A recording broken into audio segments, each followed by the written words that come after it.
Halo pencinta militer tanah air, kembali lagi bersama Nyaris Terkenal.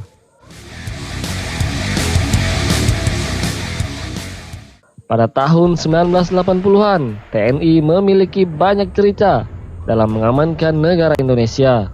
Satu di antaranya adalah saat hendak dibentuk pasukan khusus yang memiliki kemampuan yang juga tidak main-main.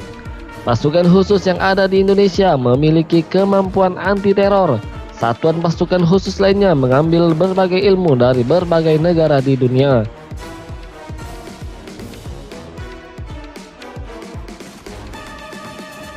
Dari berbagai referensi yang diperoleh seperti ilmu pasukan khusus GSG-9 dari Jerman, SAS dari Inggris, pasukan khusus anti-teror Angkatan Laut Prancis, dan pasukan khusus Korea Selatan. Satuan-satuan di atas banyak mempengaruhi pembentukan pasukan khusus di lingkungan TNI.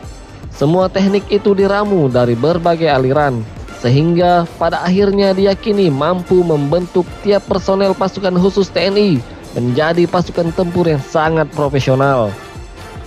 Dengan kata lain, kehebatan pasukan khusus tidak ditentukan oleh teknologi yang digunakan dalam pertempuran, melainkan oleh kemampuan personel dalam penguasaan ilmu bela diri, penggunaan senjata tajam, dan keterampilan penggunaan senjata api yang tidak dilengkapi teknologi serba canggih. Oleh karena itu, demi mencetak pasukan khusus yang dalam misi tempurnya tidak terlalu tergantung pada teknologi, Komandan Kopassus pada waktu itu melarang pasukan-pasukan khusus Amerika untuk dipergunakan sebagai referensi. Hingga saat ini, pasukan-pasukan khusus Amerika seperti Green Berets, Navy SEAL, Delta Force, SWAT, dan lainnya memang selalu tergantung kepada teknologi militer untuk mendukung operasi tempurnya.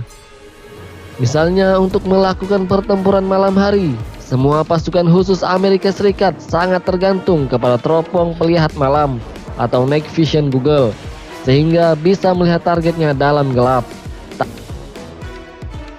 Tapi bagi pasukan khusus seperti Kopassus, untuk melihat dalam gelap tidak perlu teropong pelihat malam, karena mereka sudah dibekali ilmu bela diri pernapasan merpati putih, sehingga mampu melihat dalam gelap. Setiap prajurit Kopassus juga mampu menembak dengan tepat, layaknya sniper tanpa dibantu oleh teropong, dalam jarak minimal 300 meter. Sedangkan pasukan khusus Amerika umumnya bisa melakukan dengan bantuan teropong. Pasukan khusus Amerika yang umumnya berbadan besar kadang merasa superior dibandingkan pasukan khusus TNI yang berbadan lebih kecil. Tapi rupanya pada saat latihan dilakukan, pasukan khusus Amerika Serikat menjadi sangat tak berkutik saat ditunjukkan ilmu debus pasukan khusus TNI ini. Suatu ketika, pasukan khusus TNI mulai mengeluarkan ilmu bela diri dan debus yang kebal oleh sabetan senjata tajam. Berkat ilmu debus yang dikuasai itu, seorang pasukan khusus Amerika yang berbadan raksasa hanya bisa kebingungan.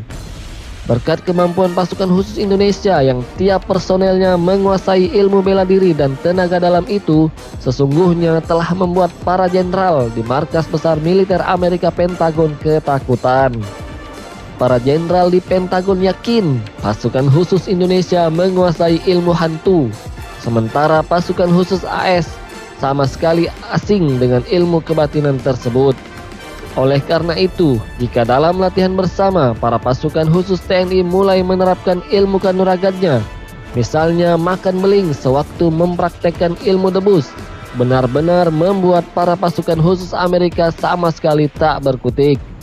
Maka menjadi masuk akal jika dalam pertempuran melawan pasukan khusus TNI, para pasukan khusus Amerika Serikat yang bertempur tanpa menggunakan teknologi militer canggihnya bisa dengan mudah dikalahkan.